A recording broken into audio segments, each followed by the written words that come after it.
Hello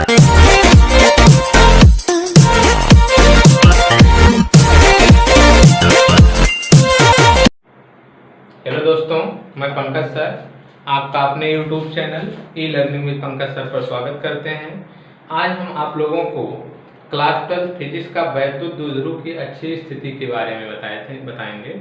इसके पहले मैंने वैद्युत द्विध्रुव की अच्छी स्थिति के बारे में बताया था, लेकिन बहुत सारे लोगों का कमेंट आया कि सर इसको बोर्ड पे अच्छे से समझा दीजिए।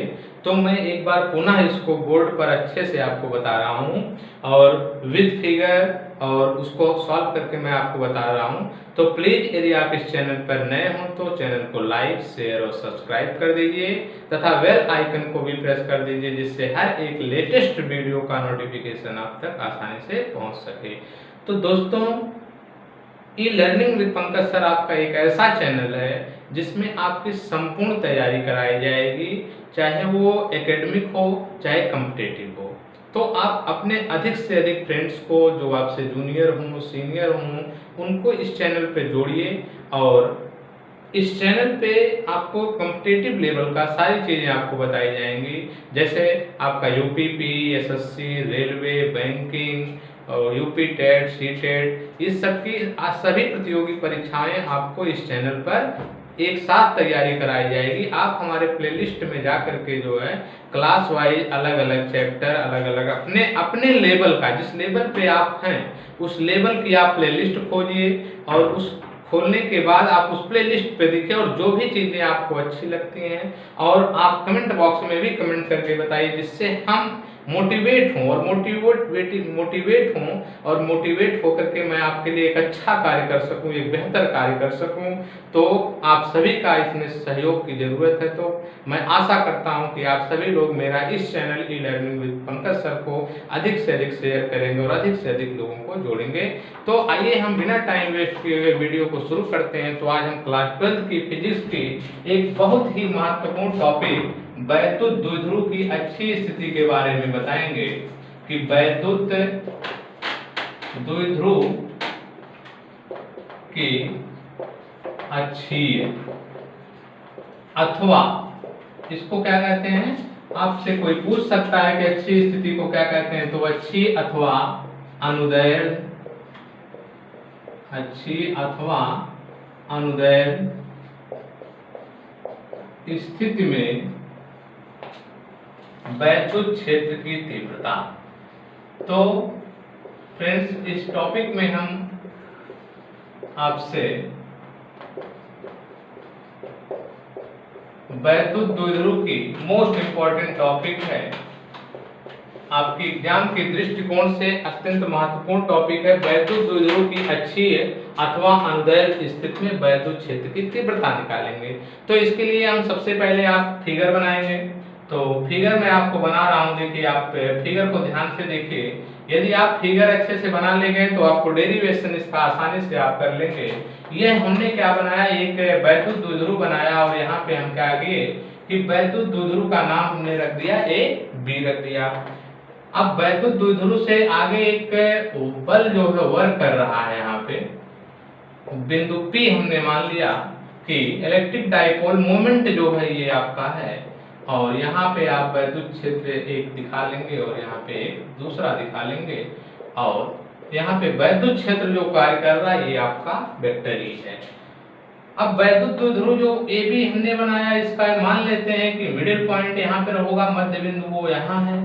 अब वैद्युत द्विध्रुव के बारे में हमने आपको पिछले लेक्चर में बताया था आपने कि वैद्युत द्विध्रुव होता क्या है कि अल्प दूरी पर स्थित दो बराबर, जैसे देखिए दो बराबर आवेश दिखाएंगे, एक प्लस की एक क्यू और एक, दोनों क्यू बराबर आवेश हैं लेकिन ये विपरीत होते हैं, यहाँ माइनस क्यू होता है। यहाँ मान लीजिए चाहे जो आप कर सकते हैं अल्टरनेटिव, कोई दिक्कत नहीं है, प्लस क्यू भी कर सकते हैं और माइनस क्यू भी कर सकते हैं।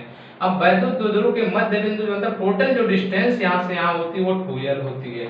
अब हमने इसको दो पार्ट में डिवाइड किया है, इतना l हो जाएगा, इतना l हो गया, तो आपका l यहाँ हो गया, आपका l यहाँ हो गया और इतना पोर्शन आप l दिखा लिया, यानी मीन्स टोटल आपका 2l हो गया। अब वैद्युत यहाँ से लेकर के यहाँ जो वैद्युत द्विध्रुव का जो मध्य बिंदु है वैद्युत द्विध्रुव के मध्य बिंदु O से जो है आप क्या दिखाएंगे, यहाँ वैद्युत द्विध्रुव का जो मध्य बिंदु है यहाँ से लेकर के यहाँ इस बिंदु P तक की जो डिस्टेंस है वो कितनी है आपकी, r मीटर की डिस्टेंस है। तो इतना आप अब क्या करेंगे, आप इसका डेरिवेशन करने के लिए आप फिगर के बारे में थोड़ा सा नोट कर लेंगे कि माना AB एक वैद्युत द्विध्रुव है जो दो विपरीत आवेशों +q और -q से मिलकर के बना है और जिनके बीच की दूरी 2l है। वैद्युत द्विध्रुव के मध्य बिंदु O से r दूरी पर एक बिंदु क्या है आपका, P है, जिस पर हमको क्या करनी है, वैद्युत क्षेत्र की तीव्रता की गणना करनी है। तो फ्रेंड्स आप इतना लिख लेंगे कि माना AB एक वैद्युत द्विध्रुव है जो दो विपरीत आवेशों +q और -q से मिलकर बना है जिसके बीच की दूरी 2l है। वैद्युत द्विध्रुव के मध्य बिंदु O से r दूरी पर स्थित एक बिंदु P है जिस पर हमको वैद्युत क्षेत्र की तीव्रता ज्ञात करनी है। इतना आप नोट कर लेंगे। फिर हम आपको आगे इसकी प्रोसेस क्या है मैं आपको बता रहा हूँ, तो आप ध्यान देंगे। यहाँ आप लिखेंगे आगे, उतना लिखने के बाद आप लिख लेंगे कि आवेश +q के कारण बिंदु P पर वैद्युत क्षेत्र की तीव्रता, वैद्युत क्षेत्र की तीव्रता आवेश +q के कारण, यानी ध्यान देंगे आप +q यहाँ है, +q के यहाँ कौन सा बिंदु है, A है। तो आवेश +q के कारण बिंदु P पर वैद्युत क्षेत्र की तीव्रता क्या हो जाएगी, हमने आपको पिछले लेक्चर में अपने बताया था किसी बिंदु आवेश के कारण वैद्युत क्षेत्र की जो तीव्रता होती है वो क्या होती है, E = 1/4πε0 K × Q/r²। उसी बेस पे इसको हम सॉल्व करेंगे।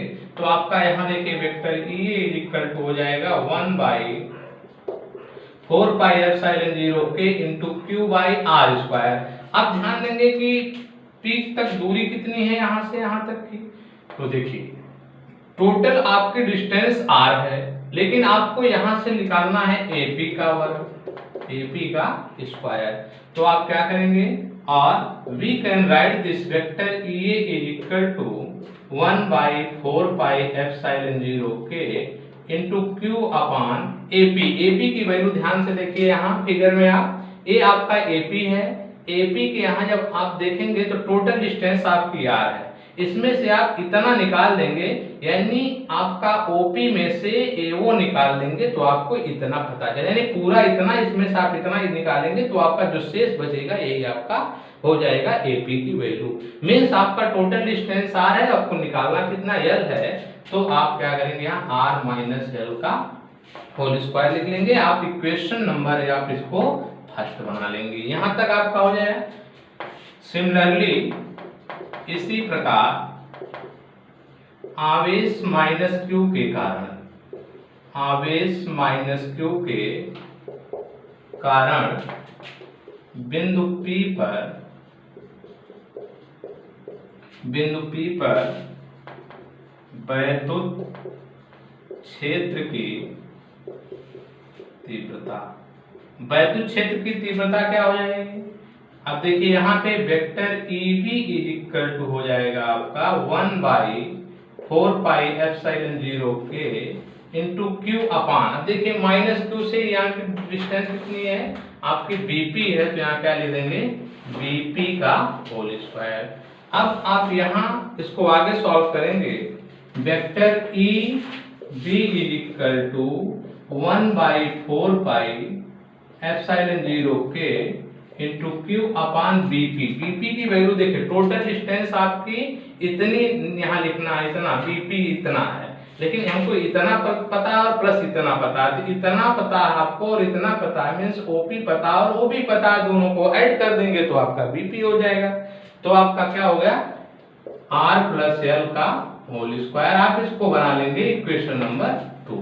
अब आपका यहाँ से अब आगे आप इसको हल करेंगे कि देखिए अब हमको क्या करना है, वेक्टर EA और EB, समीकरण 1 और समीकरण 2 देखेंगे।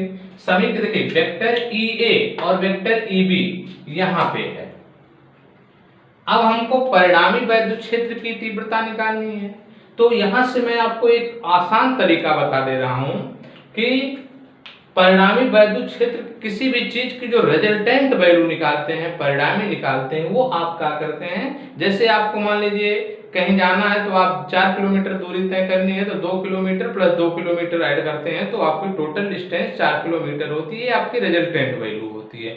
तो परिणामी कभी भी निकलती है तो उसको ऐड करके निकाला जाता है। लेकिन यहाँ दोनों क्या है, दोनों इन अपोजिट डायरेक्शन में, वैद्युत क्षेत्र की जो है आपका ये दोनों अपोजिट डायरेक्शन में, इस कारण यहाँ क्या होगा, परिणामी वैद्युत क्षेत्र की तीव्रता माइनस में होती है। तो फ्रेंड्स आपका हो जाएगा कि चूंकि यहां लिखेंगे चूंकि वेक्टर ई ए व वेक्टर ई बी की दिशाएं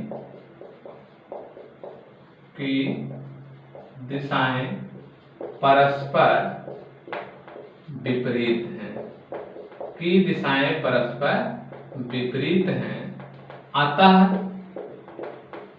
बिंदु P पर परिणामी वैद्युत क्षेत्र की तीव्रता, परिणामी वैद्युत क्षेत्र की तीव्रता, तो आपका हो जाएगा vector E is equal to vector E A minus vector E B, ये आपका हो गया। अब आप वैल्यू को पुट करेंगे from equation first and second we have get vector E की वैल्यू देखिए कितना है यहाँ, तो आपका यहाँ वेक्टर ए का वैल्यू है 1/4 पाई एप्सिलॉन 0 के into Q upon R minus L का whole square minus vector E B का वैल्यू कितना है 1/4 पाई एप्सिलॉन 0 के into Q upon R plus L का होल स्क्वायर। तो ये आपका हो गया, वैल्यू आपने पुट किया। अब यहां से आप क्या करेंगे, इसको और भी आप आगे हल करेंगे। तो आपका वैल्यू क्या हो जाएगा, यहां से देखिए vector E is equal to आपका, देखिए यहाँ पे क्या है Q बाई 4 पाई एप्सिलॉन 0 के, ये टोटल इसमें से इतना और इसमें जो है ये वैल्यू कॉमन है, तो आप क्या करेंगे, कॉमन निकाल लेंगे। तो आपका हो गया Q बाई 4 पाई एप्सिलॉन 0 के इंटू जो बचेगा यहाँ क्या बचेगा 1 बचेगा, आपका नीचे हो गया 1 बाई आर माइनस एल का whole square minus 1 by R plus L का होल स्क्वायर, ये आपका वैल्यू हो गया। अब आप इसी को सॉल्व करेंगे तो देखिए इसका क्या करेंगे, सेम आप इतना लिख लेंगे vector E is equal to Q by 4 pi epsilon 0 के, अब क्रॉस मल्टीप्लिकेशन कर देंगे, तिर्यक गुणा कर देंगे, इसका इसमें इन दोनों का आपस में कर देंगे, तो ये आपका हो जाएगा r प्लस एल का whole square minus r minus L का होल स्क्वायर। नीचे आपका क्या होगा, इन दोनों का आपस में मल्टीप्लिकेशन कर देंगे, r माइनस एल का whole square into r plus L का होल स्क्वायर। अब आप देखिए इसको सॉल्व करेंगे, q बाई 4 पाई एप्सिलॉन 0 के, ये देखिए a प्लस बी का होल स्क्वायर और a माइनस बी के होल स्क्वायर पर इसको आप क्या करेंगे, तोड़ेंगे, इसका एक्सपेंशन करेंगे, तो हो गया R square, A plus B का होल स्क्वायर होता है A square plus B square plus 2ab, इसी के बेस पे क्या होगा R square plus L square plus 2ab means R L 2rl, bracket close कर लेंगे, माइनस आर इसका भी कर देंगे R square plus L square minus 2ab होता है तो माइनस 2rl, नीचे आपका हो गया r माइनस एल का होल स्क्वायर, आप सेम उसी तरह से भी लिख लीजिए r प्लस एल का होल स्क्वायर। अब आप क्या करेंगे, ब्रैकेट को ओपन करेंगे, तो vector is equal to Q I 4 pi epsilon 0 के इनटू ब्रैकेट को ओपन करेंगे तो प्लस वाला है, ओपन हो गया आपका R square plus L square plus 2rl। अब देखिए ब्रैकेट के अंदर जो है पहले माइनस चिन्ह है, ब्रैकेट के अंदर के सारे चिन्ह आपके चेंज हो जाएंगे, बदल जाएंगे, तो ये हो गया माइनस आर स्क्वायर, यहाँ प्लस है तो minus plus minus L square minus minus plus 2rl।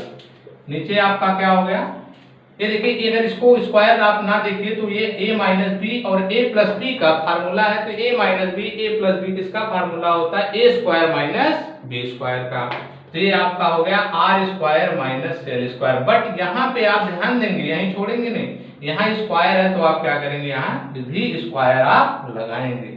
अब ऊपर देखेंगेगा, आपका आर स्क्वायर ये प्लस है, ये माइनस है, कैंसिल, ये प्लस है, ये माइनस कैंसिल। अब आपका आगे इसको बढ़ाएंगे, vector E is equal to